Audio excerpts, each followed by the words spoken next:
आइए, धार्मिक इतिहास टॉपिक है आज का। धार्मिक इतिहास, भक्ति व सूफी परंपरा। आज इस टॉपिक पर हम लोग चर्चा करेंगे। टॉपिक का नाम क्या है? धार्मिक इतिहास, भक्ति और धार्मिक इतिहास का मतलब होता है धर्म का इतिहास। भक्ति मतलब धर्म, सूफी इसका संबंध मुसलमान धर्म से है। तो सूफियों की अपनी एक परंपरा थी, उसी परंपरा के बारे में आज की क्लास में चर्चा होगी। तो सबसे पहले हम जानेंगे धार्मिक इतिहास के बारे में। तो धार्मिक इतिहास का शाब्दिक अर्थ होता है धर्म का इतिहास। क्या होता है? और अगर हम भारत के परिप्रेक्ष्य में, भारत के रेस्पेक्ट में देखें तो भारत में धर्म के इतिहास की शुरुआत वैदिक सभ्यता से मानी जाती है। भारत में अगर धर्म का सिस्टम से, क्रम से अगर कहीं से शुरू हुआ तो कौन होता है? वैदिक सभ्यता से। विद्वानों की माने तो संसार का सबसे प्राचीन धर्म सनातन धर्म है, और अन्य सभी धर्मों की उत्पत्ति इसी सनातन धर्म से मानी जाती है। अब कहेंगे सनातन धर्म के प्रवर्तक कौन है, जनक कौन है, तो इस बात की जानकारी का अभाव है। मेरे पास भी नहीं है, मैंने किसी पुस्तक में भी नहीं पढ़ा। तो मन में होगा सनातन धर्म है कैसा धर्म? तो सनातन धर्म रियल में मानव धर्म है। ये ना कोई हिंदू धर्म है, न मुसलमान धर्म है, न बौद्ध धर्म है, न जैन धर्म है। सनातन धर्म समाज में जीने की कला सिखाने वाला क्या एक धर्म है कि समाज में लोगों को कैसे रहना चाहिए, जीवन यापन कैसे जीना चाहिए, एक मानव का दूसरे मानव के साथ किस प्रकार से व्यवहार करना चाहिए, इन सारे बातों का जिक्र सनातन धर्म में है। लेकिन रियल कहा जाए तो हमारे भारत में धार्मिक इतिहास वैदिक सभ्यता से प्रारंभ होती है, और अध्ययन की सुविधा के वैदिक सभ्यता के टाइम की बात करते हैं तो मैं आपको पढ़ाया हूं पूर्व में 1500 BC to 600 BC. Isa Masih के जन्म के 1500 वर्ष पहले से लेकर 600 वर्ष पहले तक का जो पीरियड है, जो टाइम है, उसको हम वैदिक सभ्यता के नाम से जानते हैं। विद्वानों ने वैदिक सभ्यता को अध्ययन की सुविधा के दृष्टिकोण से दो भागों में क्या कर दिया? बांट दिया। और इन दो भागों का नाम आप सबको जबान पर ही याद होना चाहिए। एक का नाम है ऋग्वैदिक काल और दूसरा का नाम है उत्तर वैदिक काल। ऋग्वैदिक काल का अन्य नाम पूर्व वैदिक काल भी है,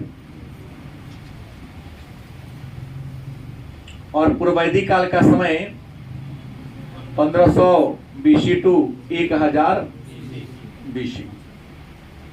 इसका नाम ऋग्वैदिक काल विद्वानों ने इसलिए रखा क्योंकि इस काल में ऋग्वेद की रचना हुई थी। ऋग्वैदिक काल नामकरण के पीछे तर्क ये है, रीजन ये है कि इस समय ऋग्वेद की क्या हुई थी? रचना हुई थी, ऋग्वेद का संकलन किया गया था, इसलिए इसका नाम पड़ेगा ऋग्वैदिक काल। और ऋग्वैदिक काल में लोगों का धर्म प्राकृतिक धर्म था। लोग पूर्णतः प्राकृतिक पूजक थे। प्रकृति के जिस शक्ति को ये लोग नहीं समझते थे उसे भगवान मानकर क्या कर लेते थे? पूजा कर लेते थे। कुछ विद्वानों ने कह दिया, यूनानियों ने कह दिया इस काल को हीनोथिज्म। क्या कह दिया? हीनोथिज्म नाम दे दिया। मन में हो गया ये हीनोथिज्म का मतलब क्या होता है? तो हीनोथिज्म का मतलब होता है कि जब जिस देवता से आपको ज्यादा प्रभाव हुआ, किसी के संपर्क में आने से आपको बहुत ज्यादा लाभ होगा, उसको अपने श्रेष्ठ मान लिया, बाकी वाले को गौण मान लिया। जैसे गणेश चतुर्थी में सबसे बड़े भगवान हम गणेश को मान लेते हैं, तो दुर्गा पूजा में दुर्गा को सबसे बड़ी ताकत शक्ति दे देते हैं। तो विश्वकर्मा पूजा में सृष्टि के रचयिता विश्वकर्मा को ही ले लेते हैं। तो दीपावली का आता है तो काली माता या लक्ष्मी माता ही सर्वे सर्वा है। तो समय बदला, जिस देवता का समय आया उसी को अपने सर्वोपरि मान लिया, पीछे वाला को छोड़ दिया। इसी को यूनानी ने हीनोथीज्म कर दिया।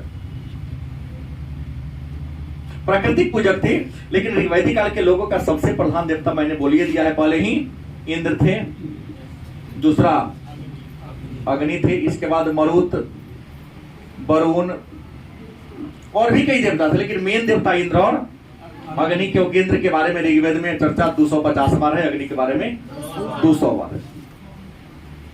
ऋग्वैदिक काल में लोग प्राकृतिक पूजक थे, लैंगिक भेदभाव नहीं था, महिलाओं को धर्म, राजनीति, व्यापार सबका पूरा पूरा अधिकार था, पिता के संपत्ति का अधिकारिणी पुत्री थी, यहाँ अब बाल विवाह की परंपरा भी नहीं थी, और यहाँ समाज वर्ण में बटा था, जाति में। समाज का वर्गीकरण यहाँ वर्ण में किया गया था। और वर्ण के बारे में आपको चर्चा किया हूं कि जो वर्ण होता है वह बी उपसर्ग से बना है, क्या, जिसका मतलब होता है वर्ण करना या चयन करना या अपने ठिकाना चुनना। भाई आप जिस व्यवसाय को चुन लिए, जैसे आप लोग छात्र को चुन लिए तो आपकी जाति पंडित की है, घरे दूसरा जात होइएगा आप लोग। लेकिन ऋग्वैदिक काल में होते तो पढ़ने पढ़ाने वाले व्यवसाय को आपने चुन लिया, ब्राह्मण बन के, भले आपके पिताजी जाति कोई हो। हाथ में आपने छत्र धारण कर लिया, हाथ में छत्र, छत्र मतलब क्या होता है, तलवार, और असहाय की सहायता करने लगा आपने, व्यवस्था में सुधार लाने का काम आपने कर लिया तो आप क्षत्रिय कहलाएंगे। बिजनेस व्यापार कर लिया तो आप वैश्य कहलाएंगे। लेकिन अगर निंदनीय गलत काम करना शुरू कर दिया तो आप क्या कहलाइएगा, शूद्र कहलाइएगा। नाम ये वर्ण माने वर्ण करना, चयन करना। आपने जिस व्यवसाय को वर्ण कर लिया, जिस व्यवसाय को चुन लिया, वही व्यवसाय आपकी क्या हो गई, जाति हो गई। लेकिन छुआछूत नहीं था। शूद्र का पुत्र भी अगर पढ़ने लिखने लगे ब्राह्मण हो सकता है, ब्राह्मण का पुत्र निंदनीय काम करेगा तो शूद्र हो जाएगा। उत्तर वैदिक काल में आते हैं, हमने यहाँ अन्य जो 2-3 वेद है, सामवेद, यजुर्वेद, अथर्ववेद की संकलन इसी उत्तर वैदिक काल में हुआ। अन्य सभी जो धार्मिक साहित्य उनका संकलन उत्तर वैदिक काल में होता है। लेकिन उत्तर वैदिक काल में जाति प्रथा, वर्ण व्यवस्था गौण रूप हो जाता है। वर्ण व्यवस्था क्या होता है, गौण हो जाता है। जाति प्रथा क्या होता है, श्रेष्ठ आगे निकल जाता है। वर्ण व्यवस्था क्या होता है, डाउन हो जाता है। जाति व्यवस्था क्या होता है, ऊपर आ जाता है। देवताओं के स्वरूप बदल जाते हैं। यहाँ इंद्र सबसे महान देवता होते हैं और यहाँ देवता रूप होना था प्रजापति। यहाँ प्रजापति सबसे श्रेष्ठ देवता क्या होते हैं, माने जाते हैं। सविता, सूर्य, इन देवताओं का महत्ता क्या होता है, बढ़ जाता है। उत्तर वैदिक काल में हमारे समाज में छुआछूत जाति प्रथा आ गई और हमारे समाज में एक नया वर्ग यहाँ पैदा हो गया, जिसको हम बुद्धिजीवी वर्ग या मध्यम वर्ग, पढ़े लिखे वर्ग को ही मध्यम वर्ग कहा जाता है। बुद्धिजीवी वर्ग उसे ही कहा जाता है। इन लोगों ने अपनी दाल रोटी को थोड़ा श्रेष्ठ करने के लिए, जैसे वैदिक काल में अगर ऊपर भगवान है तो भगवान के नीचे सीधे कौन हो गया, इंसान हो गया। नहीं, भूख हमें लगी है तो मैं खुद खाऊंगा तो मेरे पेट में जाएगा, नहीं। अब यहाँ इस काल में क्या हो गया, ऊपर भगवान हो गए, बीच में ठेकेदार हो गए, तो कथी कहेंगे इसको, नीचे हो गए कौन, इंसान। काट दिया कि तुम डायरेक्ट ईश्वर के पास नहीं जा सकते हो, जाओगे तो भगवान प्रसन्न ही नहीं तुमसे होगा। अब काय नहीं होगा तो बाद की बात है। भाई यहां तुमको पहुंचना है, बड़ा सुंदर से कुछ लोगों ने जोड़ दिया, हंसाने के लिए ही कहा लेकिन जोड़ दिया। हनुमान चालीसा में क्या लिखा कि राम दुआरे तुम रखवारे, हाँ, राम दुआरे तुम रखवारे कालिका होत ना आज्ञा बिन पैसा रे। अर्थ बहुत अच्छा है इसका, लेकिन यहाँ लोगों ने जोड़ दिया बिना पैसा के बिना आज्ञा हम नहीं देंगे तुमको जाने। लेकिन इसका रियल अर्थ ये नहीं, गलत अर्थ है, लोग ऐसे ही हंसाने के लिए कह देता है। तो मैंने इसको समझाने का ये प्रयास किया कि उत्तर वैदिक काल आया, थोड़ी सी परेशानी बढ़ गई। परेशानी ये हो गई कि पहले यहाँ तो इंसान पूजा करना, खुद मंदिर में जाएंगे, अपनी समस्या को कहेंगे, भगवान को कहेंगे भाई तुम परमात्मा हो, तुम हमारे पिता हो, हमारी ये समस्या है, समाधान करना तुम्हारा काम है। लेकिन आज के इंसान थोड़ा वैसा नहीं है। बचपन वाली कहानी है कि कुछ हुआ नहीं दीजिएगा तो माथा फोड़ लेंगे। पिताजी माथा फोड़ने से पहले न ले लेना मतलब। अभी तो शंका में रहते हैं कि पापा देता ही कि न देता ही, देता ही कि न देता ही। आधा बड़े भरोसा करते हैं तो भगवानों पर नहीं देते हैं, कुछ गलत से भरोसा आपका आधे ना ईश्वर पर है, पूरा है का। मंदिर में जाते हैं, पीछे चप्पल है, साइकिल है, आगे भगवान पर तुम्हें माता, चप्पल देख लिया तो पिता तुम्हें, छोड़ के सीधा मंदिर में जाओ, चुराएगा तो तुम दे समझना। चप्पले पर खड़े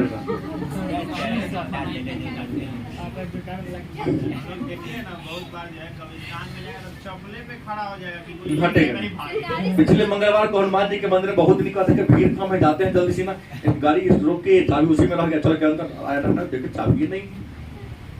ऐसे करे सब दुकानदार मुंह ताक रहा है। कोई चंद आदमी है, नया गाड़ी, इसी गाड़ी की पिछले मंगलवार की गाड़ी में चाबी है, स्टार्ट है, गाड़ी चल गया मंदिर में। कोई लेके जा सकता था, याद ही नहीं था कि मैं चाबी लिया कि नहीं। हनुमान जी रक्षा की भाई, तुम्हारे मंदिर में आ रहा है तो चुराएगा, तुम समझेगा ना, हम कैसे भाग लगा ले जाएंगे। वैसे ही लगा हुआ था, स्टार्ट किए चलती है, खोल का ही नहीं देगा। भरोसा करेंगे तो क्यों नहीं। बचपन में पिता पर नहीं, तुम ही को देना पड़ेगा। पिताजी लाके देते थे कि ना देते थे। भरोसा मजबूत रखो, मिलेगा तुमको। यहाँ तो भरोसा मजबूत है नहीं, गोर लगते हैं भगवान के, देखते हैं चप्पल को, साइकिल को, दिल मन कुछ अस्थिर नहीं। पूजा पर बैठते हैं पंडित जी, पंडित जी का जल्दी हो ना, दियादू सभी खिलावे के भगवान का होता। पूजा तुम बहाना कर, दियादू को खिलाना तुमको मन है पहले। पूजा पंडित जी कराते, मोबाइल पर बतियाते हैं, अब तुम पूजा बैठे मोबाइल पर, हाँ हेलो ठीक है पूजा हो दिया, आधा दूर नहीं चलेगा। यहाँ हुआ क्या कि सीधा इसी का फायदा उठा लिया होशियार लोग।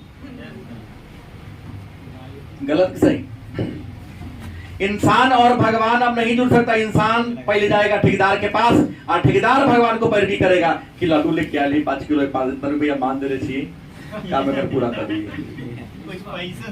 कुछ पैसों दे ले, इज्जत रखेंगे अपने के काम नहीं। इतना ही नहीं, थोड़ा विरोध होना शुरू कर दिया तो जो होशियार लोग थे जाके शमशान में था, कहा तो तंत्र मंत्र सिद्ध कर लिया। नहीं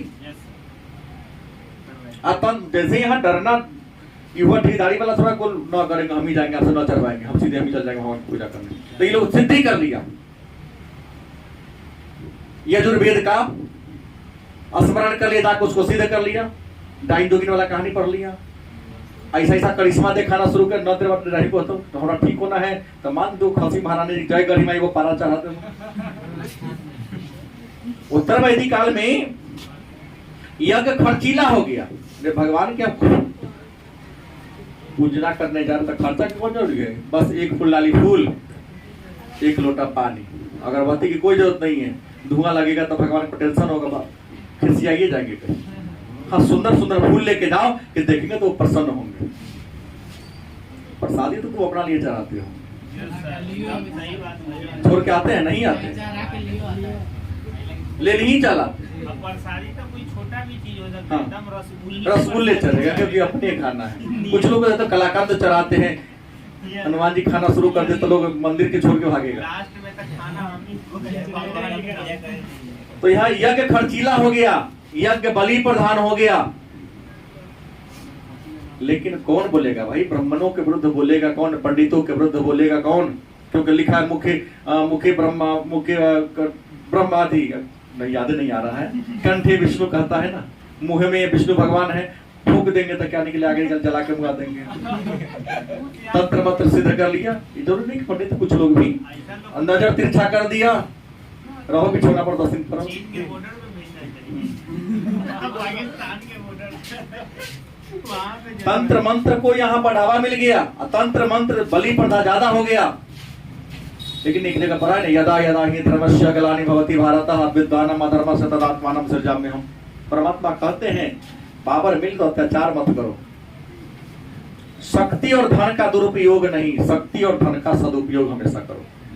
कि जो अपने धन और पावर का सदुपयोग करता है उसका शक्ति और धन दोनों चिरकाल तक चलता है, लेकिन सत्ता और धन का जो दुरुपयोग करता है चिरकाल क्या वर्तमान काल में नष्ट हो जाता है। इन लोगों ने दुरुपयोग करना शुरू कर दिया, जिनके विरोध में 6वीं शताब्दी ईसा पूर्व में 6वीं शताब्दी ईसा पूर्व में 2 नया धर्म आ गया। हालांकि धर्म तो आया 64 गो, लेकिन 2 फेमस हो गया। एक का नाम आपने पूरा पढ़ाया हूं मैं, बौद्ध धर्म, और दूसरा हमने क्या पढ़ाया है, धर्म इतिहास की मैं जो चर्चा कर रहा हूं पूरा सा। यहाँ आया पाखंड बढ़ा, लोगों ने त्याग करना शुरू कर दिया, विरोध करना शुरू कर दिया, यज्ञ बड़ा खर्चीला हो गया। क्योंकि बताया हूं यहाँ उत्तर वैदिक काल में 3 गो यज्ञ होबे करता था, राजसूय यज्ञ, अश्वमेध यज्ञ और वाज, बड़ी खर्चीला यज्ञ होता था। अश्वमेध यज्ञ तो 2 वर्ष चलता था, 2 वर्ष लगातार 17 प्रकार के नदी के जल से राजा को अभिषेक कराया जाता था। और इन 2 वर्षों तक चलने वाले यज्ञ में मंत्रोच्चारण के द्वारा पुरोहित जी क्या करते थे, राजा में दैवीय गुण का समावेश कराने का प्रयास करते थे। पूजा खत्म, दक्षिणा के तथा कम से कम 2,40,000 गाय, प्रॉपर्टी का 1/4 हिस्सा। कहीं 4 गो राजस्व करा दिया था, राज से धनी पंडित जी हो गए। गलत सही। अश्वमेध यज्ञ साम्राज्य विस्तार करने के उद्देश्य से, चक्रवर्ती राजा बनने के उद्देश्य से किया जाता था। यह यज्ञ 3 दिनों तक चलता था। घोड़ा की पूजा होती थी, घोड़ा को पूजा करने के बाद उसके माथे पर सोना पर एक राजा का आदेश लेकर बांध दिया जाता था कि अश्वमेध यज्ञ का घोड़ा है, जहां तक ये घोड़ा घूमते हुए जाएगा सारा भूमि यज्ञ करने वाले राजा का हो जाएगा। जो कोई भी इस घोड़ा को पकड़ने का या रोकने का दुस्साहस करेगा उसे राजा से क्या करना पड़ेगा, युद्ध करना पड़ेगा। रामायण आपने देखा, मैं इतिहास में नहीं पढ़ाया हूं क्या, पुष्यमित्र सुमिर नहीं किया, यवनों ने उसके घोड़ा को रोक लिया था, उसका बेटा अग्निमित्र गया तो यवनों को पराजित कर दिया, सिंध नदी के किनारे उस घोड़ा को पकड़ के लाया। समुद्रगुप्त ने तो उत्तर दक्षिण सभी के राजाओं को हरा दिया, लेकिन हराने के बाद ही पुनः अश्वमेध किया था ना। तो कई राजाओं ने, श्री राम जी भी किए थे। लोग कहा काहे का तो ताकतवर है, उनके तो करने का उद्देश्य दूसरा था भाई, कि देखते हैं कि रियल में कौन बचल है, तो उन्हीं का खून रोका, लव कुश देख लिया, लिखल है तो क्षत्रिय चुनौती को स्वीकार करता है। अश्वमेध चलता था, जो घोड़ा घूम के आता था घोड़ा की बलि दी जाती थी और उसका मांस बनता था, सारे यदरतनी के साथ बैठकर, अतिथि के साथ बैठकर लोग क्या करते उस मांस को खाते थे। वाजपेयी यज्ञ 17 दिनों तक चलता था यज्ञ, 17 दिनों तक राजा अपने रत्नियों के साथ, सेना के बड़े बड़े पदाधिकारियों के साथ अपने राज्य की सीमा पर रथ दौड़ घुड़दौड़ किया करते थे। जैसे आजकल कैसे बड़े बड़े देश सैनिक युद्धाभ्यास करते हैं, युद्धाभ्यास करने का ये नहीं है कि हम अभ्यास करके ट्रेनिंग कर रहे हैं, पड़ोसी को दिखाना हमारा पास हथियार है, हाँ बच के रहो। ये लोग शक्ति प्रदर्शन होता है, ये युद्धाभ्यास नहीं का, इसको शक्ति प्रदर्शन कीजिए, पड़ोसी को दिखाना कि मेरे पास अमुक अमुक चीज है। दिखाया था किम जोंग, वही कहता है कि 17 दिन चलता था। इसमें राजा अपने सीमान पर क्या करते थे, दौड़ घुड़दौड़ करते थे पूरे सैनिकों के साथ। इतना धूल उड़ता था कि पड़ोसी राज ढक जाता था, पड़ोसी जब तक नहीं रवि राजा। लेकिन राजा बूढ़ा ही क्यों ना हो, लेकिन सबसे आगे रथ किसका रहेगा, ये नियम था, एक मैनर था अपना, एक प्रोटोकॉल था कि उससे आगे जाएगा तो राजा का तख्ते घट गया। यज्ञ होते थे, यज्ञ में थोड़ा सा डाल लीजिए, सारे बहुत सारे लाखों लाखों के पशुओं की बलि दी जाती थी, गाय बैल सबकी बलि दी जाती थी। ये बात पढ़ना है बीए के बाद, छोटे बच्चों को पढ़ाओगे तो समाज में विद्रोह हो जाएगा। और उनके मांस को भक्षण करता था लोग, पूजा पाठ में शामिल होने वाले लोग भी करते थे। जैसे आज देखो ना, खसी का बलि दी जाती है दशहरा के अवसर पर, होती है ना। अरे नहीं खाना है, लेकिन चढ़ के आता है, यह प्रसादी हो गया, ये हो गया तरीका भाई। अपना जीवा को शांत करने भगवानों को भी लोग नहीं बकस रहा है आजकल। देख रहा है वही रास्ता बचाई है, वही रास्ता बचाई हुआ है। ये तो वो नहीं, यही मांस नहीं हुआ, ये क्या हो गया, ये तो प्रसाद हो गया। क्या मैं देखा हूँ कई जगह, इसलिए बोल दिया हूँ। मांस तो मांस होता है, प्रसाद तो लड्डू मिठाई दूध पेड़ा होता है। ये कहां से आ गया, बुनिया ये सब प्रसादी होता है, मांस प्रसाद के ना हो गया। आज देवता भगवान ही सबको स्वीकार नहीं करते हैं, वो तंत्र मंत्र कराने वाले अपने को शांत करने का, संतुष्ट करने का। जो चढ़ाने जा रहा वो पहले ही मसाला पीस कर रखिए।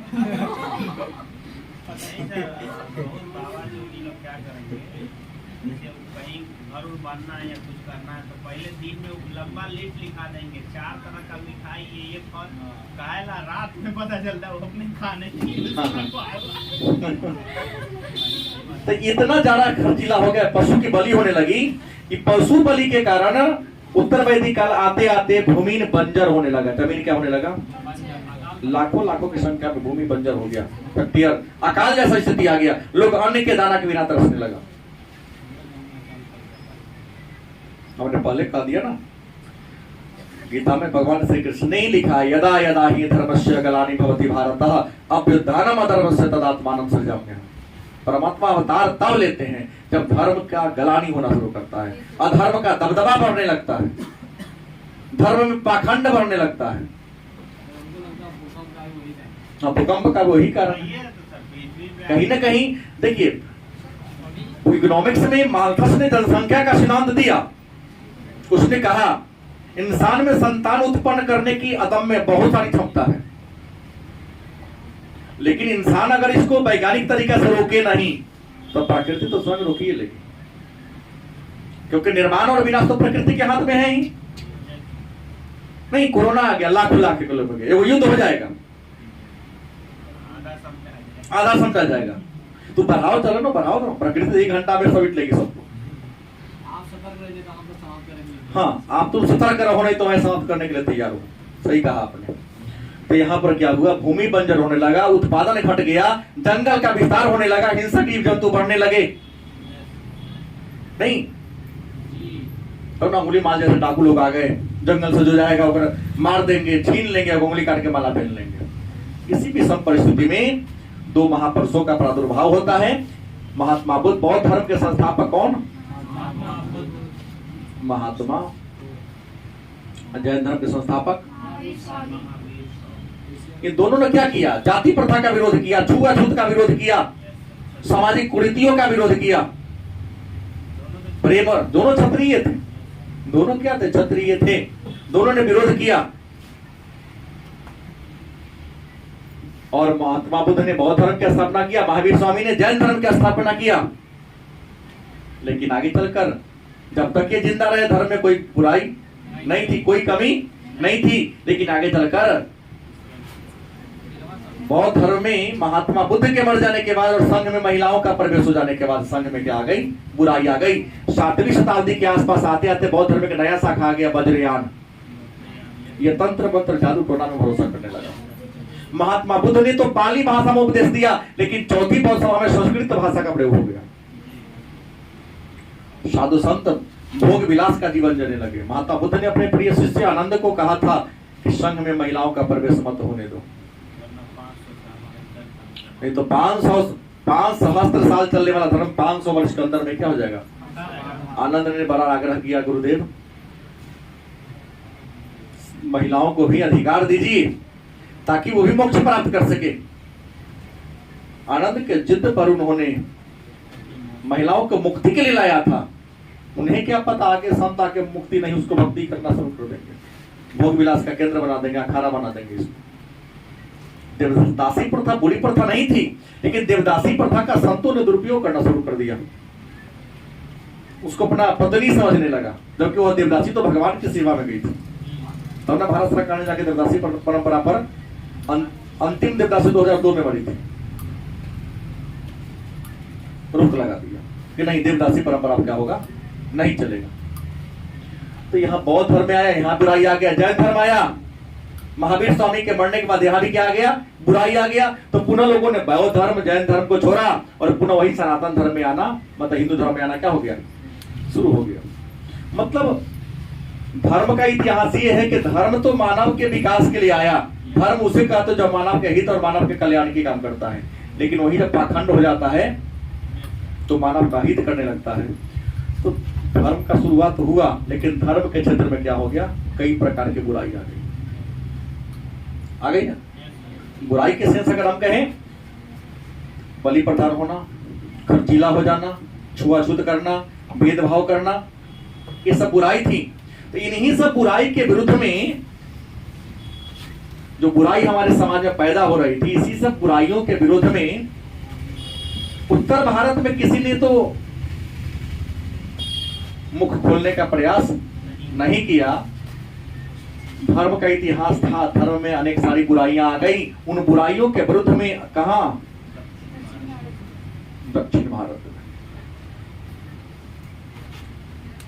कहा, दक्षिण भारत में दो संत, एक का नाम था अलवार और दूसरे का नाम क्या था, नैनार। दक्षिण भारत में लिखता है, द्रविड़ प्रदेश से उत्पन्न हम, दक्षिण भारत में मैं उत्पन्न हुआ, मध्य भारत में मैं विकसित हुआ, उत्तर भारत में आकर अपना विस्तार धारण कर लिया।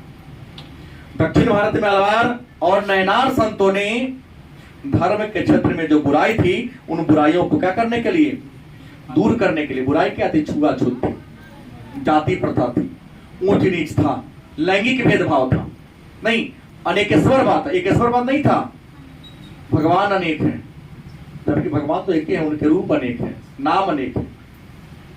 हम हिंदू हैं तो भगवान कहते हैं, ईसाई है तो गॉड कहता है, मुसलमान है तो अल्लाह कहता है, अलग थोड़ी नहीं। मौलवी भी मंदिर मस्जिद में बैठे ये नहीं कहता कि सब हिंदू मर जाए सब मुसलमान जी, नहीं। संसार का कल्याण करना, जीवों की रक्षा होनी चाहिए, क्योंकि जीव रहेगा तो तुम्हारा नाम चलेगा, और जीव न रहेगा तो भगवान का नाम कौन लेगा। गलत सही, किसी ने तब तो कहा कि भगवान ने इंसान को बनाया या नहीं, कोई नहीं देखा है, लेकिन इंसान ने भगवान को बनाया। इंसान रहेगा तब ईश्वर की महत्ता बढ़ेगी। तो ईश्वर किसी के अहित की बात नहीं करता है। हाँ, इंसान खुद कर्म छत पर से कूदेगा, गोड़ टूटेगा तो भगवान तोड़ देते। कूदा क्यों, भगवान कहीं कूदने के लिए, भगवान आके धकेल दिया। तो अलवार और नैनार संतों ने जाति प्रथा, छुआछूत, तुलसीदास ने लिखा है, जानबूझ के संग्रह करई तो कहे उमापति गाय न मरई। जानबूझ के संग्रह करने जाओगे, नदी में बाढ़ आएगी, छलांग लगोगे तो डूबे करोगे, और कहोगे भगवान डुबा दिया। अपना कर्म नहीं देखा, तुमको छलांग लगाने की क्या जरूरत है।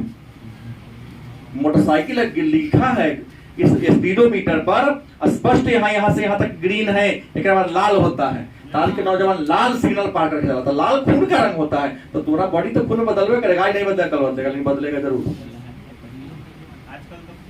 खूब हो रहा है, रिपोर्ट आया है पेपर में शायद आज कि सबसे ज्यादा रिकॉर्ड पटना पार किया है, पूरा टॉप नंबर 1 में पटना जा रहा है। जो भी पेशेंट आते हैं उसमें 50% से बाइक एक्सीडेंट होता है। तो सही बोले हो।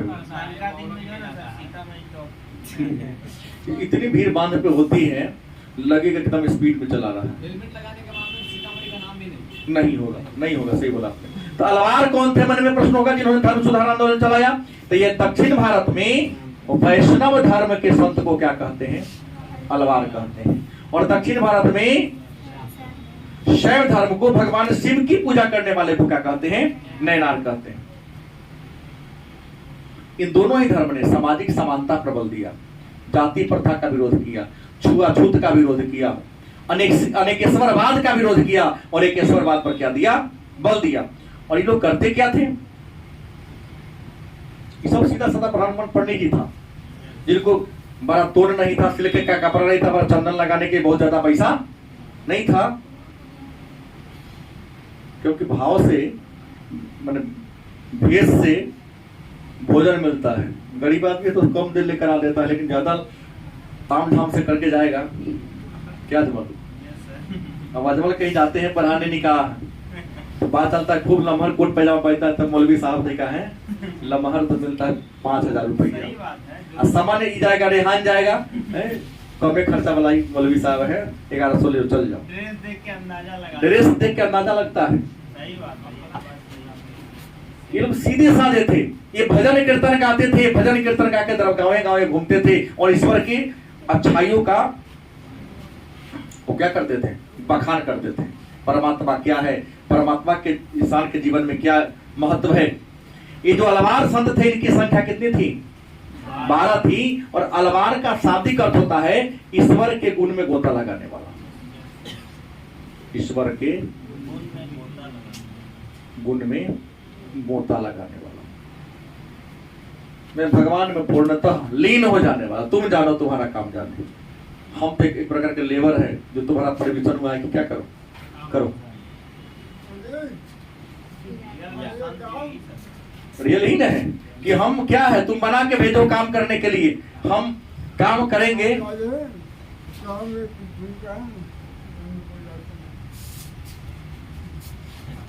आपके मन में भावना ये होनी चाहिए, करता तुम हो, मैं तो उसमें क्या करने वाला हूँ। करने वाला इंसान कहता है कि मैं करता हूँ, काम तो खराब रहवे करेगा। नहीं, लोग मेरे घमंड हो जाता है कि करने वाला कौन है, मैं हूं। लेकिन नहीं, तुम एक प्रकार का लेबर हो, श्रमिक, करवाने वाला कोई और है, उनके आदेश से तुम काम करते हो। क्योंकि ओ माय गॉड सिनेमा देखे हो ना, सब पंडित जी भीड़ गया बेचारा पर, तो कहा कि गीता मानता है तो जी मानते हैं, तो क्या लिखा, बिन हद कृपा तृण नहीं डोली, भगवान के आदेश बिना पता नहीं मिलता है। हमारा घर गिरा के गिराया, फंसा दिया तो दे पैसा, कैसे कर दिया।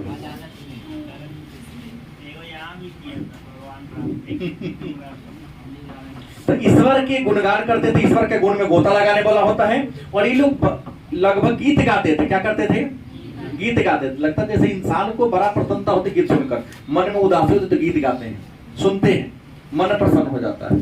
तो ये लोग भी गीत गाते थे। लगभग अलवार संतों ने 4000 गीत लिखे। क्या थी, इन 4000 गीतों को जिस पुस्तक में संकलित किया गया, उस पुस्तक का नाम है नल चीरा दिव्य प्रबंधम। ये पुस्तक है नल चीरा दिव्य प्रबंधम। इसमें 4000 पावन गीतों का संकलन है। और ये जो गीत है वो तमिल भाषा में, इस भाषा में ये गीत, ये पुस्तक इतना महत्वपूर्ण है कि इसे तमिल भाषा का वेद कहा जाता है, तमिलों का वेद कहा गया है। कोई दिक्कत। उसी तरह अलवार में एक महान संत की बात करते तो महान महिला संत थी, क्या नाम था, अंडाल। अंडाल एक अलवार महिला संत थी, क्या थी, फीमेल थी।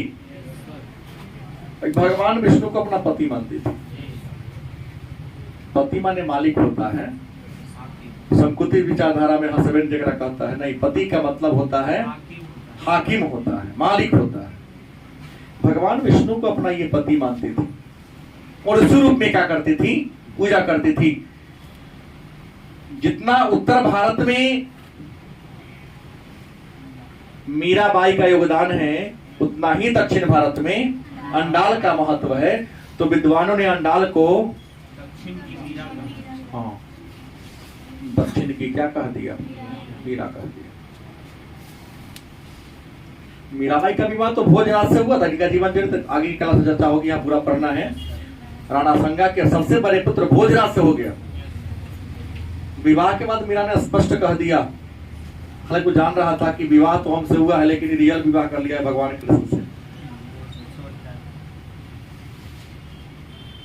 कहा कि हम जान गए मीरा की, हमको शादी हुई लेकिन जानता है कि मैं कृष्ण ही कर। तो मीरा ने कहा कि आप शादी काहे की जो जानते हैं सब। तो कहा कि हम तुम शादी इसलिए कर लिए कि ईश्वर की भक्ति क्या होती है यहाँ सीख लेने के लिए तुमसे, कि पति पत्नी का रिश्ता में कभी रहे ही नहीं।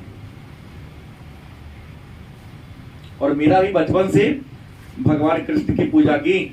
अंत में मणि भी कहा तो द्वारिका, तो भगवान कृष्ण के लिए ही गीत गाते थे। तो सीधा कहते कि गिरधर के अलावे मेरा कोई है ही नहीं। और मीरा को भगवान कृष्ण का एकदम साक्षात दर्शन हुआ था, अन्य किसी संत को नहीं हुआ। जैसे रविदास को हुआ, जाति के चमार थे। भगवान सीधे साधे लोगों को ये होते हैं, सब पर प्रसन्न नहीं होते हैं। बात समझ गए? भरोसा करोगे तो होगा। यहाँ तो आधे अधूरे मन से भरोसा होती है तो क्या भगवान दर्शन देंगे। पढ़ने आया तुम लोगों से ज्यादा विद्वान बनेगा। तो दक्षिण की नोक को क्या कह देते हैं? मीरा कह देते हैं। एक अंडाल है। अंडाल के अलावा एक और बहुत बड़ा संत थे तिरुमुरई। क्या जी? तिरुमंगई। ये क्या थे? मेल थे, पुरुष थे। 12 में महिला सबसे महान ये और 12 में पुरुष सबसे महान ये थे। नयनार की बात करते हैं तो दक्षिण भारत में भगवान शिव की आराधना करने वाले को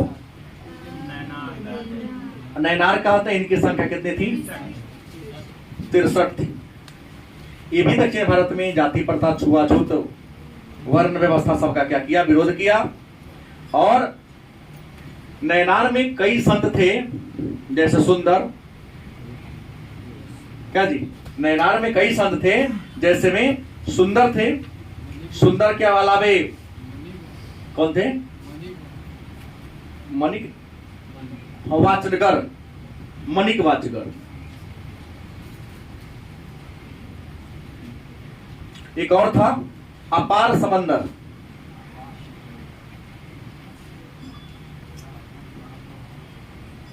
ये संत थे। कुल मिला के 63 था। इसमें एक महिला भी थी, कराईकल, अम्मैया। ये महान थे। दोनों एक ही नाम है ना? दोनों एक ही नाम, कराईकल अम्मैया। एक ही महिला थी ये। और इन सुंदर जो था, इन्होंने भगवान शिव को खुश करने के लिए, प्रसन्न करने के लिए अनेक सारे गीत लिखा। और इनके द्वारा लिखा गया ग्रंथ तवरम में, सुंदर के द्वारा लिखा गया किताब है तवरम। इन्हें सुंदर जितनी कविताएं भगवान शिव के बारे में लिखा, सारा कविता इसमें है। जैसे अपने इधर है विद्यापति, नाचारी, भगवान शिव को प्रसन्न करने के लिए विद्यापति ने गीत लिखा, नाम है नाचारी। लाचारी कहते हैं लेकिन शुद्ध नाम है नाचारी। नाचारी भगवान शिव के भक्ति में। और विद्यापति तो ऐसे संत थे जिनके यहाँ भगवान शिव नौकर बनकर उनका सेवा किया। सही घटना है। और उसका नाम क्या था? उगना। भगवान शिव उसके यहाँ नौकरी किया, उसका देखभाल, स्नान, ध्यान, कपड़ा, पानी, खाना पीना सब बना के खिलाते थे कई वर्षों तक। कितना दिन पुराना घटना होगा? मुश्किल से विद्यापति ज्यादा पुराने तो है नहीं, और भी कितना साल होगा? 500 साल होना चाहिए, ज्यादा नहीं होना चाहिए। क्योंकि शिव पार्वती जिस जंगल में साधना करता था, उसी जंगल में शिव पार्वती खेल रहे थे। मतलब क्या कहते हैं, पासा वगैरह जो भी खेलना खेल रहे थे, वो आके लगा देखने, कोनो आदमी है मन लग गया देखने में। लेकिन पहचान गया कि दोनों शिव और, क्योंकि उन्हीं का साधक था ही, लगा खेलने। तो कहा देखो तू देख रहा है तो देखो कि हारता कौन है, जीतता कौन है, तुमको ये देखना है। बड़ी मुश्किल बात हो गया।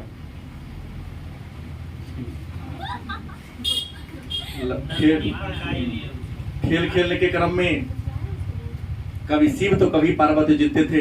अंत में डिसीजन हुआ कि तुम ही डिसीजन। तो कहा कि माता पिता का फैसला कौन लेने वाला है, हम ना लेंगे, तो ना बताना तुमको पड़ेगा। तो कह दिया कि शिव का भक्त था, इससे बड़ा कौन है, इनके आयु कौन हरा सकता है इनको। पार्वती ने श्राप दिया, तो जाओ नर हो जाएगा। हाँ, निरपराधी हो गया। भगवान शिव कहे कि मेरे कारण नारायण हो गया तो हम एक सेवा करेंगे, उसका नौकर बने कोई जगह रहिएगा। हाँ, भगवान शिव थोड़ा केरा में तो पातर के पकड़ लिया एक बार उसने, कहा कि हमको पानी पिलाओ, प्यास लगी है। पानी पिलाया पानी पीने से लगा ही तो पानी गंगा का पानी है, लाया कहाँ से? जंगल में गंगा का पानी आया कहाँ से होगा? तो पकड़ा, बताओ तू है कौन? अंदर ध्यान हो गया, अंदर तो करा खा गया। जब तक अंधा था तब तक तुम्हारे साथ थे और ठीक हो गए ना, तुम्हारे साथ हम नहीं रहेंगे। साक्षात शिव ने दर्शन दिया। नाम क्या था? उगना। हो सकता है किसी परीक्षा में आ जाए। तो ऐसे संत हुए हैं। और दक्षिण भारत में जो भक्ति आंदोलन चलाया अलवार और नैनार संतों ने, और ये जो नैनार संत थे, एक तमिलनाडु में जगह है तंजावुर, सुने कि नहीं? यस सर, यहाँ एक राष्ट्रपति का भी जन्म हुआ है। तंजावुर तमिलनाडु का एक जगह है जहां तंजावुर जो कहे मारू पेरू या मार पेरू, एक छोटा सा जगह है और यहाँ भगवान शिव का निवास स्थान।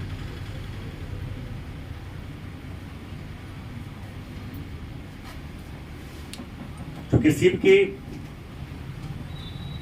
पुत्र कार्तिकेय को कहा जाता है। दक्षिण भारत में उनकी पूजा होती है मुरुगन स्वामी के नाम से। गणेश जी को पार्वती पुत्र कहा जाता है। गौरी नंदन मतलब कौन? गणेश। और शिव पुत्र मतलब कार्तिकेय।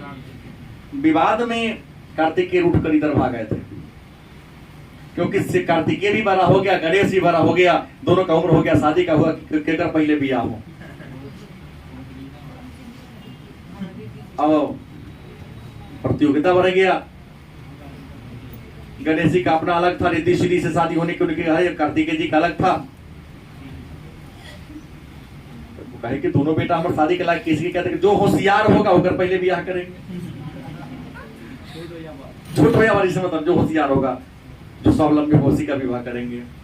प्रतिज्ञा हुई, भगवान शिव ने कहा ऐसा करो, पूरे ब्रह्मांड को थोड़ी जल्दी चक्कर लगा के चलाएगा, ओकरे हम सबसे होशियार तेज मानेंगे। कार्तिकेय महाराज का वाहन क्या है? मयूर। ये तो मयूर पर चढ़े, लगे चक्कर लगाने, पूरे ब्रह्मांड का क्या कर लिए, चक्कर लगा लिए। अंत में गणेश जी का तो चूहा हमारा वाहन है, ये उड़ेगा कैसे भाई? ये तो बड़ा लमर के चलता है। महाराज इतना लड्डू मत खाइए, हम लमर जाएंगे। देखा, संसार में माता पिता से बड़ा कोई भगवान नहीं। सबसे बड़ा ब्रह्मांड तो ये जिसने हमको पैदा किया। मेरे लिए तो ब्रह्मांड क्या हो गया? तो शिव पार्वती को क्या कर लिया? 3 चक्कर लगा लिया, करती रहा और घूम गया। क्या करियर में तो ही बुद्धिमान है। जाओ, विवाह तो तोर पहले होगा करेगा, सब पूजा में सबसे पहले तुम्हारी ही क्या होगी। इसकी बात की जानकारी नारद जी ने दे दिया कि करा कार्तिकेय को, तो घूमते रहा ब्रह्मांड में। गणेश जी पहले पहुंच गए थे, कितना पहुंच गया? बाप पता के चक्कर लगा लिया। इंसान के लिए माता पिता से बड़ा कौन होता है? भगवान सेकेंडरी मैटर है, पहले माता पिता ही। कार्तिकेय जी नाराज हो गए, दक्षिण भारत में चले आए। तो उनको कि जाओ तुम्हारा वही पूजा होगा। देवताओं को उनको सेनापति घोषित कर दिया गया। और शिव जी उनसे मिलने के लिए गए थे, यही मारीपुर में निवास किए थे। लोग कहता शिव के यहाँ पर आए थे, शिव का क्या है निवास स्थान है। लोग यहाँ पर क्या करता है? पूजा करता है। बस दक्षिण भारत में कई राज्य हुए हैं, जैसे मैंने आपको चर्चा किया। दक्षिण भारत में छोटे बड़े कई राज्य हुए हैं। राजाओं ने शैव धर्म को और वैष्णव धर्म को अपना संरक्षण देकर के उसको राज धर्म बनाया और धर्म को आगे बढ़ाने का क्या किया? प्रयास किया। जैसे दक्षिण भारत में राज्य में बनाया पल्लव। जब धर्म सुधार आंदोलन चल रहा था तो पल्लव वंश के राजाओं ने वैष्णव धर्म को अपना राज धर्म घोषित कर दिया और राज धर्म घोषित करके वैष्णव धर्म को आगे बढ़ाने का क्या किया था? काम किया था। इसके अलावा राष्ट्रकूट की बात करते एक और था। तो राष्ट्रकूट वंश के राजाओं ने शैव धर्म को अपना राजकीय धर्म घोषित कर दिया और शैव धर्म को राष्ट्रीय धर्म घोषित करके कई बड़े बड़े मंदिर का निर्माण कराया। जैसे कई एलोरा का मंदिर, एलोरा का कैलाशनाथ मंदिर का निर्माण कराया और आगे बढ़ाने का काम किया। इस राष्ट्रकूट वंश में एक राजा था जिसका नाम था कुलोतुंग। क्या नाम था? ये तो भगवान शिव का कट्टर भक्त था। कि भगवान शिव को इतना ही कट्टर भक्त था कि इनके शासन काल में वैष्णव धर्म के जितना लोग डरे भाग गया, देखना नहीं चाहता दूसरा धर्म को। मर्द दंडित नहीं करता था, लेकिन लगा देगा शिव के अलावा कोई है ही नहीं, शिव ही सर्वेश्वर। और उसने अपनी राजधानी में बृहदेश्वर मंदिर का भी क्या कर दिया था, निर्माण करा दिया था। इन्हीं के राज में था रामानुज, नाम आपने सुना होगा। वैष्णव धर्म के सबसे पुराना संत यही है। वैष्णव धर्म का आदि प्रचारक कौन थे? रामानुज थे। इसी रामानुज को कुलतुंग के राज से भागना पड़ा था, कहा कि न तुमको प्रचार करने ना देंगे, क्योंकि हमारा तो सबसे बड़ा कौन है? शिव है। रामानुज को राजपूत राज को क्या करना पड़ा था? छोड़ना पड़ा था, भागना पड़ा था। क्यों? क्योंकि यह वैष्णव धर्म को मानते थे, कुलतुंग शैव धर्म। और इसी समय दक्षिण भारत में गौड़ धर्म का विकास हुआ था, लिंगायत। क्या था? लिंगायत आंदोलन। इसका अन्य नाम है वीर शैववाद। वीर शैववाद। लिंगायत कहिए तब, या वीर शैववाद कहिए तब। तो लिंगायत या वीर शैव आंदोलन के संस्थापक कौन थे? चन्ना वासव, या इनका चाचा वासवन्ना।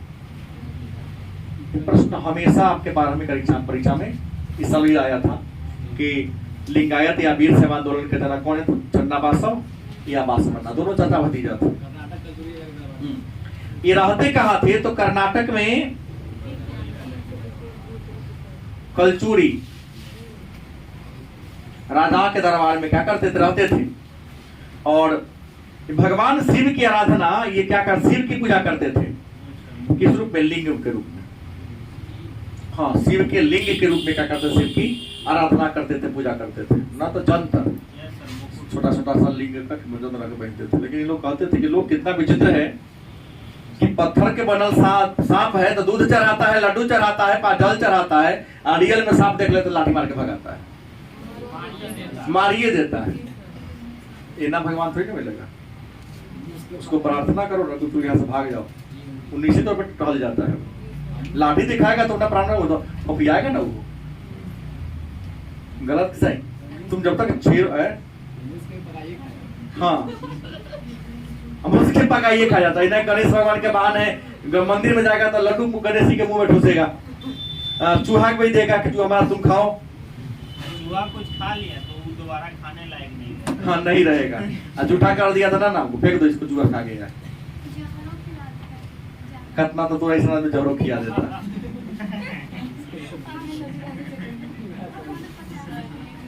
दक्षिण भारत से उत्तर भारत में भक्ति आंदोलन को लाने का काम किया था रामानंद ने। किसने किया था? एक और बात, दक्षिण भारत में आर्य सभ्यता का प्रसार रामानंद ने किया था। ये अगस्त ऋषि रामानंद ने किया था। उत्तर भारत में भक्ति आंदोलन कौन लाया?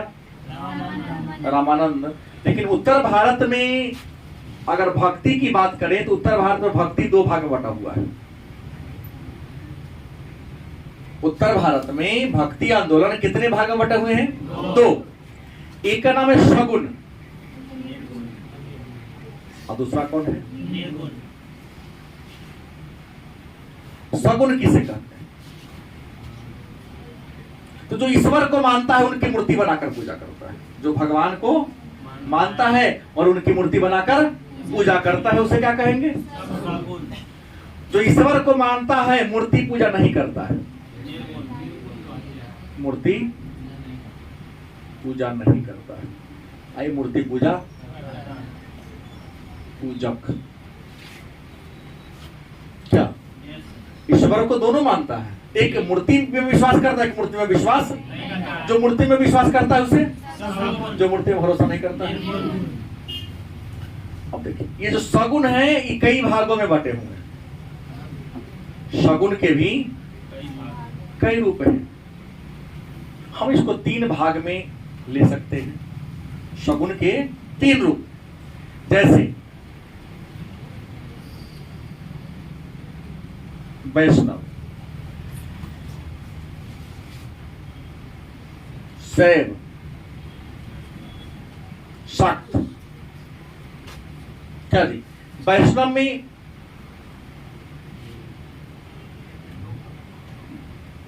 राम मार्गी, कृष्ण मार्गी, जो राम की पूजा करे उसे, जो कृष्ण की पूजा करे कृष्ण मार्गी। लेकिन तो है तो दोनों वैष्णव है ना। देखो राम की पूजा कर रहा है कृष्ण, क्योंकि राम का ही रूप कृष्ण है या कृष्ण का ही रूप राम है। राम है द्वापर में, त्रेता में, कृष्ण है द्वापर में। शैव जो भगवान शिव की आराधना करता, लेकिन इनके भी कई रूप हैं। भैरव, कपाली, कपालिक, कालागल, और भी है अघोरी। क्या जी? हाँ है। ये शिव के संप्रदाय हैं। अघोरी वाला तो सीधे कहता है देह में भस्म लगाता है, इंसान मर जाएगा, ओकरा खोपड़ी को गले में धारण करेगा, खोपड़ी में भोजन करेगा। मंगोल से प्रभावित। अरे तो आदमी का मांस खाता है, इसमें दिक्कत क्या है? तो मछली का मांस शराब का ये करता है, शराब से धो के। इंसान एक को जला रहा है, दूसरी वाली लकड़ी से क्या करेगा, उसको ये करेगा, खाएगा ये सब। जाओ ना तारापीठ में देखना, तुमको मिलेगा ये सब। सारा जादूगर वहीं जाके कुछ करता है। जैसे बकरा सब खाता है, हाँ। वैसे वो आदमी को खा रहा है। अशक्त जो ये महिला इस स्त्री देवी की, मतलब शक्त और शक्ति, रियल में शक्ति तो स्त्री ही है, जो भगवान माने स्त्री भगवान की पूजा करता है। जैसे इसी में होगा जो काली की पूजा करेगा, दुर्गा की पूजा करेगा, मतलब स्त्री देवी की पूजा करता है, उसको हम शक्त कहते हैं। जो स्त्री देवी की पूजा करता है उसे हम। तो ये रहा आपका धार्मिक इतिहास केवल बोला हूं। अब धार्मिक इतिहास के कई संत हैं, उनके बारे में चर्चा कल के क्लास में होगी। फिर एक दिन और समय लगेगा आपको इसमें सूफी परंपरा में। हाँ 3 दिन कम से कम जाएगा।